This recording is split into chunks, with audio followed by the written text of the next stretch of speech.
שלום יעל.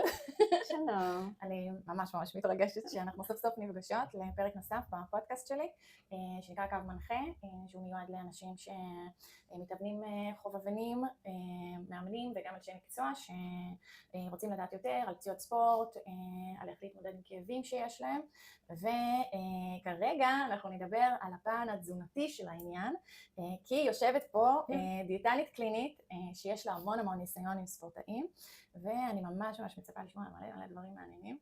אז ברוכה הבאה לפודקאסט. תודה רבה. בואי ספרי לי קצת מה את עושה, מה העיקר טוב, אני דיאטנית קלינית וספורט, שזה אומר שזה המיין שלי, העניין של תזונת ספורט, כבר 15-16 שנים. עובדת, אני מלווה אנשים שמתאמנים, יכול להיות מתאמנים מתחילים, יכול להיות מתאמנים מקצועיים, הרבה בני נוער גם. ושוב, זה יכול להיות גם לרמת שיפור הכושר, חיטוב, עלייה במסה, וגם כאלה שנקרא לזה חובבנים סלש מקצועיים, משתתפים במרוצים, טריאטלון, איש ברזל, וגם ממש ספורטאים מקצועיים, שזה העבודה שלהם. אוקיי. אז זאת הסיבה שיש לי המון שאלות אליי. אז בואי נתחיל מתחומי האחריות, אוקיי? נושא קצת רגיש לאחרונה, אפילו בכנס של פיזיותרפיה, היה מחקר שבדק האם פיזיותרפיסטים צריכים לעשות איזשהו ייעוץ תזונתי, וכדי ללוות את המטופל בצורה הוליסטית. הרי תזונה זה חלק מאוד ניכר, גם מחלק גדול מאוד של מחלות וגם כל מה שקשור לפציעות.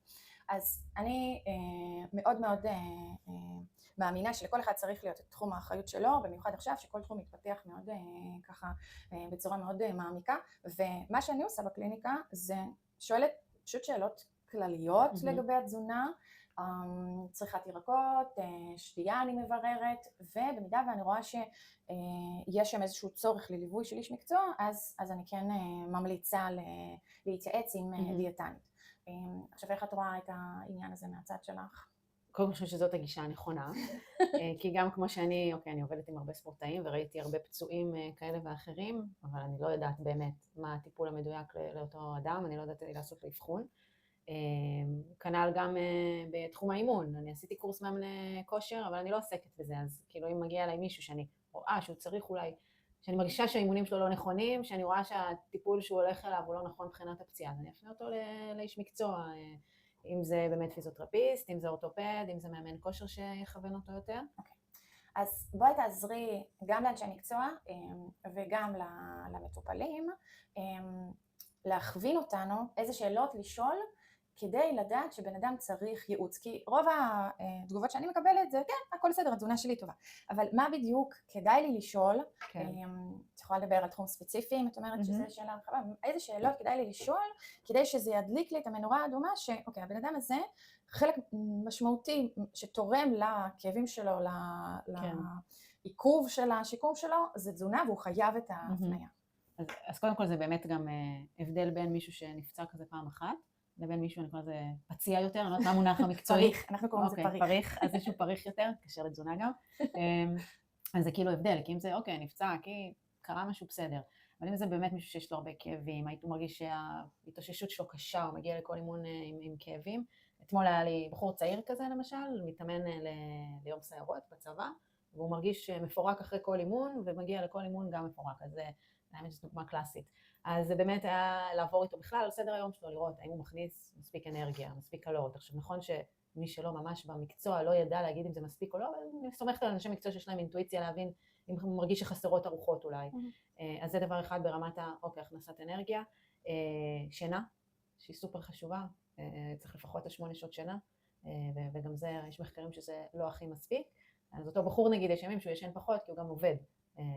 אז ניסינו לתזמן את האימונים שזה לא יהיה בימים שהוא עובד עד מאוחר.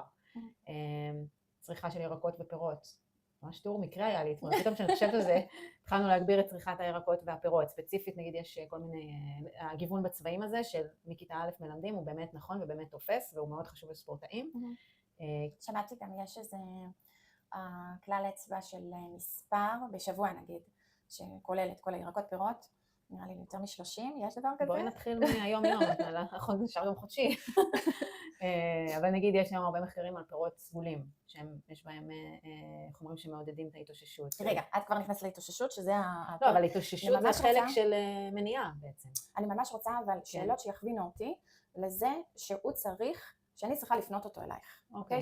שחלק מהבעיה שלו, היא יושבת על תזונה. אז כמו שאמרתי, התאוששות לא אופטימלית, כאבים לפני אימון, זה משהו שיכול לרמוז לכיוון התזונה. כן, או שוב, שהתאוששות היא קשה. שכאילו מגיעים, לא מצליח להרים את עצמו לאימון הבא, מגיע מפורק, מגיע עם כאבים. זה יכול להיות צריכת חלבונים שהיא לא נכונה, היא לא מספקת. שוב, לא בטוח שזה מה שגורם לפציעה, אבל זה בהחלט משהו שיודעים שאם מישהו נפצע והוא רוצה להשתקם מהר, אז צריכת חלבונים נכונה יכולה לעזור לו בזה. מה עוד? מים, טוב, כאילו, מים. מה יש להגיד על מים שלא נאמר? 6 כוסות זה עדיין נשאר למצב? לא, זה מעט. מעט? כן, לפחות 8, 10, ובואי לא ניקח בחשבון גם מזיעים, איזה סוג ספורט הוא עושה. אז אמרנו צריכה קלורית לא נכונה, פיזור ארוחות לא נכון, אוקיי? חלבונים, זה כאילו ירקות פירות, זה הדברים העיקריים, משהו שנראה לא מאוזן. עכשיו, כדי להבין את זה באמת, לא מספיק לשאול, אז איך אתה אוכל? כי כמו שאמרת, בסדר, הכל בסדר. זה ממש לשאול, תגידי מה אכלת אתמול, כאילו ברמה הזאת אפילו. אוקיי. מישהו שאולי לא צורך, או מישהו שלא צורכים מוצרי חלב, אז יכול להיות שחסר סידן. אז אם זה יש נטייה לשברים או שברי מאמץ, זה משהו שיכול גם להסביר את זה. אוקיי. זה, אני חושבת, אם אנחנו מסתכלות בגדול ככה, זה הדברים. טוב, וכבר לקחת אותנו קצת לכיוון המניע, אז בואי תמשיכי עם הירקות הסגולים, זה המעניין. כן, אז פירות סגולים, ירקות סגולים, יש הרבה מחקרים עליהם שהם מעודדים התאוששות טובה אצל ספורטאים. בגלל נוגדי החמצון הספציפיים שיש שם. אז אם זה ענבים סגולים, כן, ענבים סגולים שזיפים, פירות יער, אז כל החבורה הזאת צריך לעודד אותה אצל מי שמתאמן הרבה ורוצה להתאושש טוב. גם ירקות מצליבים, ברוקולי, כרובית, כל המשפחה הזאת, גם מאוד טובה, משפחה טובה לספורטאים. מה שם? מניעה. מה טוב לזיכרון. זה פרק נפרד. אז מה מניעת ההתאוששות בעצם? עוד דברים? מניעת פציעות, כאילו, דיברת כבר על פיזור נכון של הארוחות, שוב, אני רק כנראה דיאטן קליני, ייתן לי את המענה המדויק לצרכים שלי, אז כדאי להתייעץ, צריכת חלבון, צריכת ירקות פירות בצבעים מגוונים, שתייה מספקת, עוד קסמים. אני חושבת שזה העניין, שזה דווקא לא הקסמים, שזה כאילו מאוד הבסיס של הפירמידה, מה שנקרא. תגידי את זה שוב. זה לא קסמים. זה לא קסמים. שמאוד צריך להתמקד בבסיס של הפירמידה, קודם כל, כי הרבה פעמים אנשים קופצים כאילו, אני אקח קורקום, אני אקח מגנזיום, אני אקח, לא יודעת, כל מיני כאלה דברים ואחרים, ובסוף כשאת מסתכלת על התזונה שלהם היא כאילו על הפנים ולא ישנים מספיק, אז זה לא יעזור, כי מה זה תוספי תזונה? זה הקצה של הפירמידה, עוד 1-2%, שנכון, זה יכול לעזור, אבל אחרי שהצבת את הכל, או כאילו כמו שאני אומרת, הם מטופלים טוב, אצלך התזונה בסדר, אתה בהקבצה ב', בוא נדבר על תוספים עכשיו, אבל עד שלא עוברים את זה, אין טעם לעבור הלאה. שזה לגמרי דומה בכלל התנהלות עם מצבי בריאות, שאנחנו, גם כן, הרבה אנשים רצים מהר מאוד לכל מיני דברים שיש לרפואה להציע, תרופות, זריקות, וחושבים שזה מה שיפתור את כל הבעיה, ברגע שאין את הבסיס מבחינת אורח חיים, מבחינת שינה, מבחינת פעילות גופנית, מבחינת תזונה אופטימלית, כל הקצוות האלה של הפירמידה, כנראה שלא באמת ישפרו את המצב, אז צריך להחזיר את האנשים לבייסיקס, אלה שבאמת רוצים להשתפר מבחינה בריאותית. ויש דברים שיכולים, אחרי שהצבנו את הכל, אולי לעזור. אוקיי, בואי נדבר על זה. אם כבר אני אומרת. אז פה יש כאילו תוספים שיכולים לעודד התאוששות, מישהו שיש לו נטייה לדלקות, עוד פעם, זה תחום מאוד כזה אפור, אבל... יש דברים שהם קצת יותר עם סבירות גבוהה להגיד שהם... כן, תראי, אנחנו יכולים להגיד שאומגה 3 היום היא כאילו למצבי דלקת, או מישהו שיש לו נטייה לדלקות או מסימונים, אז אפשר להוסיף אותה כתוסף תזונה אחרי שמתייעצים, אם אני מדברת, אחרי שמתייעצים עם רופא או איש מקצוע, לא לקחת את זה סתם. יש סיכון בצריכה עודפת? יש סיכון, נגיד אם לוקחים עוד תרופות, זה מדלל את הדם, אז צריך להתייעץ עם איש מקצוע, וגם מחקרים מדברים על כמויות מאוד גבוהות של אומגה 3 לספורטאים, 3 גרם, 5 גרם, זה כמויות אסטרונומיות. אז גם לא בטוח שזה ישים הסיפור הזה, אבל כן יש מחקרים על אומגה 3 בקטע של דלקתיות, וגם למי שכבר עבר פציעה, ורוצה לשמר את מסת השריר שלו בזמן הפציעה, אז יכול להיות שגם אומגה 3 יכולה לעזור שם. כנ"ל לגבי קריאטין, שהוא אחד מהתוספים הנחקרים, הבטוחים לשימוש, אז גם במצבי פציעה הוא יכול לעזור. מה המנגנון שלו? הקריאטין בעצם עובד על המנגנון של יצירת האנרגיה המיידית, נקרא לזה, קריאטין פוספטז, אז הוא עובד על המנגנון. אל תגלה לי. אנחנו לא נכנס לביוכימיה, אליס. לא ממש לא, אבל כאילו אם האומגה 3 זה יותר לכיוון האנטי-דלקתי, אז פה זה שימור מסת שריר, יותר לשימור מסת שריר. בוא נגיד בשוטף, קריאטין יהיה לכוח מתפרץ, אוקיי? שיפור כוח מתפרץ. שזה גם יכול להיות סופר קריטי למבוגרים, כי דבר יש המון, כן, יש המון מחקרים גם על קריאטין בגיל המבוגר, אולי שימור מסת עצם, אולי יש איזה מחקרים כבר. וגם פה נגיד זה תוסף שאני יכולה להגיד, אוקיי, יש עליו המון מחקרים, המון על הבטיחות שלו, אז המון הוכחות וראיות ליעילות שלו, אז אני מרגישה איתו רגועה יותר. עוד פעם, לא כל אחד צריך לקחת. מגנזיום הוא כאילו מאוד מקשרים אותו להתכווצויות שרירים, וזה לא באמת. בואי תפרקי את המיתוס הזה. אז שוב, הרבה קושרים את ההתכווצויות הפתאומיות האלה, שיש קרמפס כאלה באמצע אימון, לצריכת של מגנזיום. אז כמה דברים. אחד, אם לוקחים מגנזיום, לוקחים אותו כל יום. זה לא משהו שהיה לי עכשיו התכווצות, אני אקח.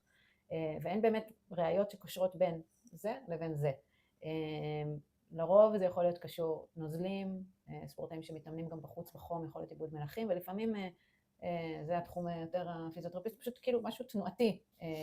והרבה פעמים למשל פה, אני אגיד למישהו שאולי תתייעץ, אולי כאילו תתייעץ עם או פיזיולוג או מאמן כושר או פיזיותרפיסטית, שלא בטוח זה תזונה. אני כן אגיד אבל, שהיום המים שלנו מותפלים במדינת ישראל, וחסר מגנזיום במים, אז זה לא כזה גרוע לקחת מגנזיום, אבל כאילו מהסיבות הנכונות, ולא... אפשר להחליף את זה בבננה? לא יודעת אם זה בדרך כל מה שצריך, אבל כן, חלק מהעניין זה, אוקיי, בננה, אגוזים, קטניות, דגנים אלה, הם מכילים מגנזיום, אז אם התזונה מכילה את זה, אז כנראה שאנחנו בסדר. בסיכונים שגם אין צורך לקחת. כן, כן. יש משהו שאני שמעתי, בהקשר לצריכה של כל המולטיוויטמינים ותוספי תזונה, צריכה עודפת שלא לצורך, שהיא בסופו של דבר מעמיסה על הכבד. זאת אומרת, יש בזה גם סיכון ולא קטן, כי אנשים חושבים שזה חמוד, תמים ולא מזיק, והשאלה היא מה באמת הסיכונים ולמה לא כדאי להיכנס לזה. אז קודם כל, כי אני אגיד את הסיכון הראשון, כי שוק התוספים הוא פרוץ בצורה בלתי רגילה. וזה שאת קונה תוסף וכתוב עליו שיש עליו X, לא בטוח שיש עליו X. כן. וזה שכתוב באישור משרד הבריאות, גם לא אומר כלום, כי אנשים אומרים, אבל זה באישור משרד הבריאות, אז זה בסדר. אוקיי, אז אחד, האם זה אומר שבאמת זה עושה את מה שזה אומר לעשות? לא, זה פשוט אומר שהם אישרו את זה שזה לא יהרוג אותך. זה כאילו, זה השורה התחתונה. אז זאת סיבה, והיא באמת, היא מאוד משמעותית, כי במחקרים רואים ש80% מהתוספים לא מכילים את מה שכתוב עליהם בתווית. שזה מטורף. אוקיי. כן. 80% מהתוספים. אוקיי. כן, שבדקו את זה, וטוב, זה כבר ממש להיכנס לעולם התוספים, אבל הרבה מזוהמים, מה שנקרא, שיש בהם גם חומרים אסורים לשימוש בספורט.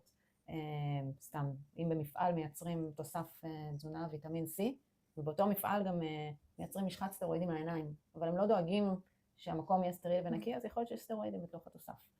אז יש המון סיכונים בלקחת תוספים, והמוטו שלי זה אם לא חייבים, לא לוקחים. אוקיי, אם לא חייבים לקחת תוספי תזונה, לא לוקחים. ואני אגיד ככה, ברוב המקרים לא חייבים. זה צריך לעשות גם בדיקות דם, ושאיש מקצוע יעבור על בדיקות דם, זה לא ככה על הדרך, כי זה מוצר מדף, וזה סופר פארם או לא משנה מה, וזה נראה נורא כזה בקטנה. אוקיי, אז אני יכולה, נגיד, להוציא איזושהי המלצה נכונה לרוב המקרים, שבמידה ואני עושה בדיקת דם, ורק על סמך הבדיקת דם חסר לי איזשהו תוסף, אז כדאי להוסיף. יש דברים אבל שלא תראי בבדיקות דם. אוקיי. למשל סידן, בדיקת דם לא משקפת את המצב בגוף, כי הרוב נמצא בעצמות. מגנזיום גם, זה בתוך התא, אז זה גם לא משקף. ויטמין C כאילו גם, זה לא דברים שבודקים בכלל. אז מה הדרך פה? זה שבן אדם יושב איתי והוא מספר לי מה הוא אוכל, ואני רואה, לפי התזונה. בדיוק, לפי התזונה, שהוא לא מגיע להמלצות של הסידן, אז אני יכולה או לנסות קודם כל להגיע עם התזונה, אבל אם אני רואה שזה לא, אז אוקיי, אז ברור שעדיף לקחת תוסף, כי הנזק עולה על התועלת של לא תוספים. אז כאילו ברור שיש מצבים שכן, צריך לקחת וזה חשוב לקחת, אבל פה זה העניין באמת של איש מקצוע שיכוון את זה כמו שצריך. אז להתייעץ, לא לעשות בקדם, כשצריך. אוקיי, בואי נצלול באמת קצת לעולם הסידן, כי גם פה אני לא בטוחה שיש איזושהי הבנה מאוד מבוססת וחד משמעית מבחינת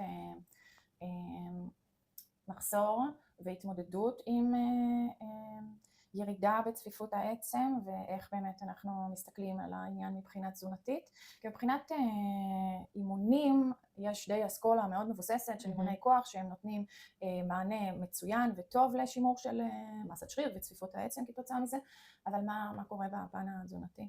אז בפן התזונתי עד גילאים מסוימים, קודם כל הגוף יכול לאגור סידן ולחזק את צפיפות העצם, שזה לא גילאים מאוחרים. אנחנו כבר התחלנו להבריח את הסידן מהגוף שלנו, עד אזור גיל 20. בואי, אנחנו 20 שנה. כן, ברור. לא, טוב, לא נחשוף את זה. שנתיים. רק שנתיים יצא זה כיף. אז קודם כל לגילאי הילדות והבגרות, זה סופר חשוב הסידן, אבל מנגד גם באמת בגילאים הבוגרים יותר, כי הסידן מתחיל לצאת מהעצם.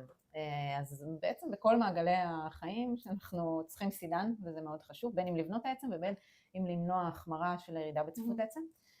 וככל שבאמת נגיע לשלב הזה של, אוקיי, פה השיא של חיזוק העצם וצבירת הסידן בעצם, ככל שנגיע לזה ברמה גבוהה יותר, ההידרדרות תהיה פחות חמורה. אנחנו קוראים לזה פנסיה תפקודית, זאת הסיבה, אני חושבת שזה משהו מאוד מאוד קריטי באמת לדבר עליו כל הזמן, זאת הסיבה העיקרית שחייבים לשלוח ילדים מגיל מאוד מאוד צעיר, החל מגיל 6, להתאמן, כי מה שקורה שבין 6 לבין גיל 20 הם רוכשים גם מבחינת תזונתית להתייחס לזה, וגם מבחינת אימון הם רוכשים את המסת שריר שאיתה הם יתחילו את החיים הבוגרים, וככל שמאגר יהיה גדול יותר, הם מתחילים מנקודה גבוהה יותר, הם מאבדים פחות מהר, וגם יש להם פחות סיכוי להגיע לאיזשהו סף שהוא כבר קשור למוגבלות ומחלות, זאת אומרת יש להם פחות סיכוי להגיע לטווח הזה, אז תשלחו בבקשה את הילדים שלכם להתאמן באימוני כוח, זה בטוח, זה מאוד מאוד חשוב, ויש איזו סיבה מאוד מאוד חשובה אם אתם רוצים לגדל ילדים שיהיו מבוגרים בריאים יותר. גם ריצה עושה את זה, לא? כי זה גם יש את ה...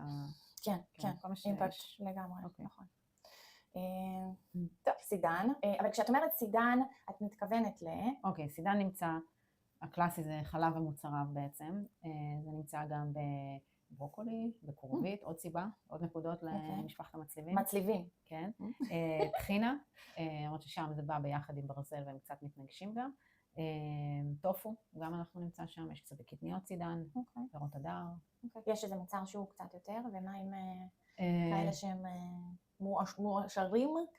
קודם כל המועשרים בסידן סבבה, אם מישהו צריך אקסטרה אז אפשר להשתמש בזה. מוצרי חלב בסוף כאילו יש בהם הכי הרבה סידן פר מנה, אוקיי? זאת אומרת אפשר להגיע לכמות סידן של 1000-1200 מיליגרם ביום, זה בערך מה שצריך. אפשר להגיע לזה גם בלי מוצרי חלב, פשוט צריך המון מהדברים האחרים, שקדים למשל גם. אז צריך לראות אם בן אדם מצליח להגיע לזה בלי מוצרי חלב, סבבה, אני עובדת הרבה עם טבעונים, יש כאלה שמרגישים ללקטוז, אז אפשר להגיע לזה, צריך לוודא באמת שזה קורה. לא, אבל נגיד חלב מול יוגורט או גבינה קשה, יש העדפות? בסוף כאילו זה פר מוצר, ריקוטה נגיד עם מפוצצת סידן. אוקיי, יש לו סידן, ריקוטה. גם טעים. כן. אוקיי, מה שמעניין אותי בליווי של אנשים שסובלים ממחלות שלד שריר כרוניות, כמו כאבי גב, כאבי ברכיים, פתולוגיות שהן הרבה פעמים, אפילו בתוך ההנחיות של ארגוני בריאות, יש כקו טיפול ראשון לשמור על תזונה אופטימלית. לצורך העניין, בן אדם שסובל מאוסטאוארתרייטיס, הוא צריך לכוון למשקל גוף אופטימלי ולנהל תזונה אופטימלית. אז מה זה אומר? כל מה שאמרנו עכשיו בעצם, זה בגדול, זה להיות בתקציב הקלורי הנכון, זה לדאוג שיש את כל המקרונוטריאנטים, פחמימות, חלבונים שומנים בכמויות הנכונות, מיקרונוטריאנטים, ברזל, סידן, מגנזיום, לדאוג שזה מתיישב עם ההמלצות. שתיית מים, זה באמת כאילו כל הדבר הזה. עכשיו, שוב, זה נשמע כאילו טוב, נו, ברור. ירקות, פירות, כאילו מה חדש פה, אבל לא כולם באמת עושים את זה, ולא כולם באמת מתנהלים לפי התזונה האופטימלית הזאת, וישנים כמו שצריך. אז כן, צריך את ההכוונה הזאת לפעמים. אוקיי, ופה אנחנו מגיעים לתכלס, כי קל מאוד לבנות תוכנית תרגול, ולתת אותה למטופל, אבל נורא קשה מהצד שלו לשנות את ההרגלים שלו מבחינת פעילות גופנית ולהתמיד. אותו דבר אני מניחה קורה עם התזונה. אז מה הם הדרכים המתקדמות שבהם את משתמשת כדי לגרום לאנשים לשנות את ההרגלים שלהם ולעשות איזשהו שינוי משמעותי שישפיע על טוב, זה כבר שיחה מנטלית. זה קודם כל... זה טיזר לפרק הבא. כן. אז זה קודם כל, שזה באמת נכון, אני קודם כל צריכה להתחבר ללמה בן אדם מגיע אליי, כאילו מה חשוב לו. הוא מפחד מהבריאות שלו, הוא עכשיו רוצה לחזור להתאמן מהר וזה חשוב לו, הוא איש מבוגר שרוצה לשחק עם הנכדים, כאילו כל אחד בא מלמה אחר. והדבר הראשון זה מבחינתי להבין מה הלמה שלו ולהתחבר לזה, ולהניע אותו דרך שיחה, זאת אומרת, על מה זה ייתן לו בעצם. שאם אתה תעשה 1, 2, 3 תוך חודש, חודשיים, לא משנה, אתה תצליח לעשות את המרתון שנרשמת אליו באביב. שאם תעשה ככה ואחרת, בגיל מבוגר אתה תעלה במדרגות, אתה תצליח להתנהל מבחינה תפקודית, מישהי שיש לה במשפחה סוכרת וזה מלחיץ אותה, אז זה יפעיל אותה שם. כל אחד זה משהו אחר, וברמה הפרקטית של היום יום, אז פה זה באמת, כל אחד זה משהו אחר.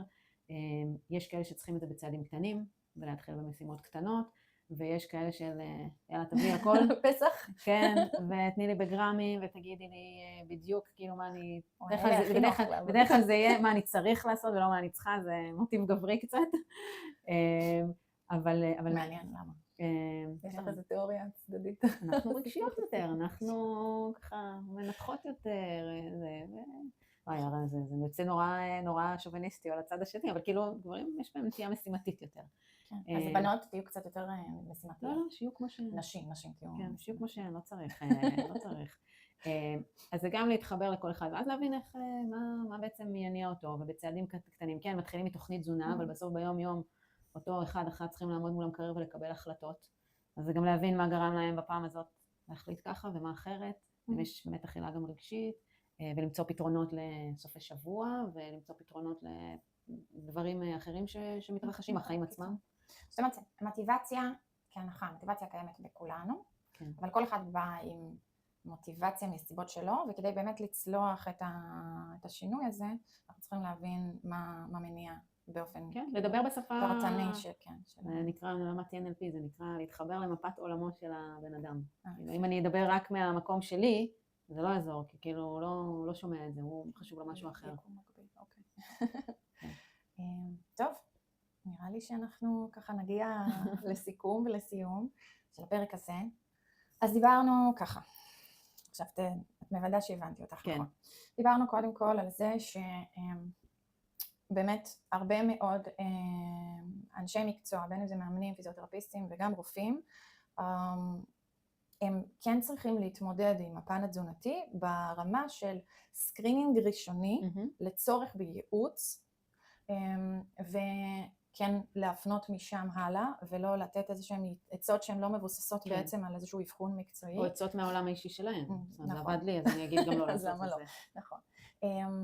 ונקודות שמרמזות על הצורך בייעוץ, יכול להיות באמת איזשהם התאוששות שהיא מתעכבת, כאבים ממושכים, הכאבי השרירים המאוחרים אולי ממושכים, פציעות חוזרות, אז זה נקודות למחשבה, כן, קצת להסתכל רחב יותר ולהפנות.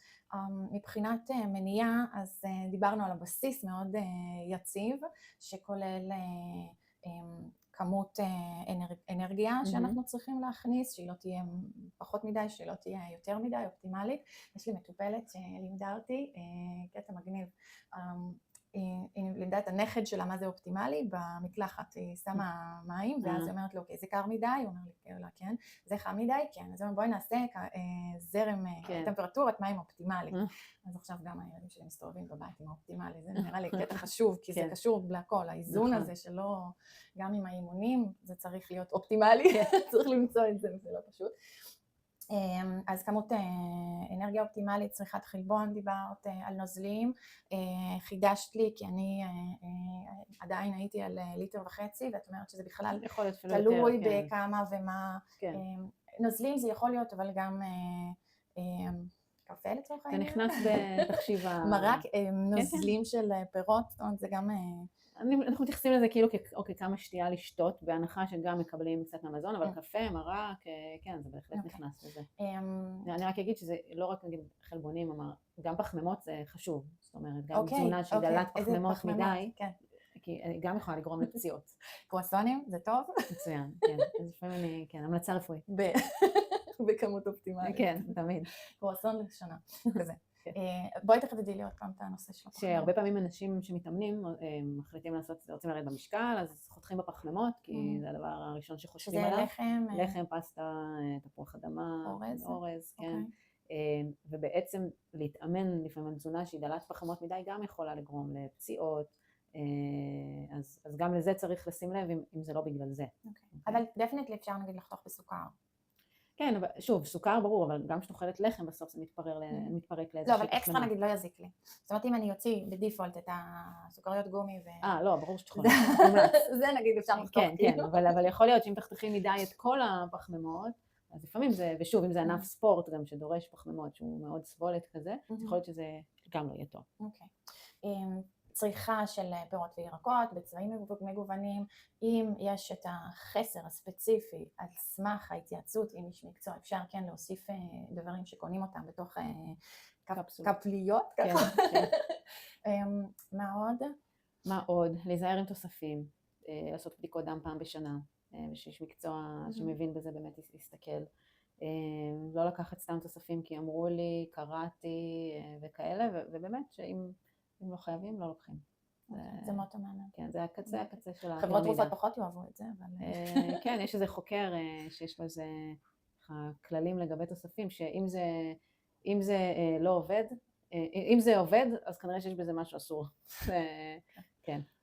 את כל מה שהרפואה מציעה, כל טיפול, אני מניחה שזה עובד ככה עם תוספים, יש לו את היתרונות, אבל זה תמיד בא עם ה-side effects, ואנחנו כל הזמן חייבים לעשות את הבעד והנגד עבורנו, האם זה טוב לנו, האם זה נותן לנו מספיק תועלת, לעומת הנזק שקיים בתוך הצריכה, או הפוך, שברוב המקרים, לדעתי זה הפוך, זאת דעתי האישית. אוקיי, היה סופר מעניין, אני שמחה שהצלחנו לקבוע, ביחד בקליניקה זה נראה לי פעם שנייה אולי, אז אנחנו נתלה תעודות, כן, הגיע הזמן. תודה רבה.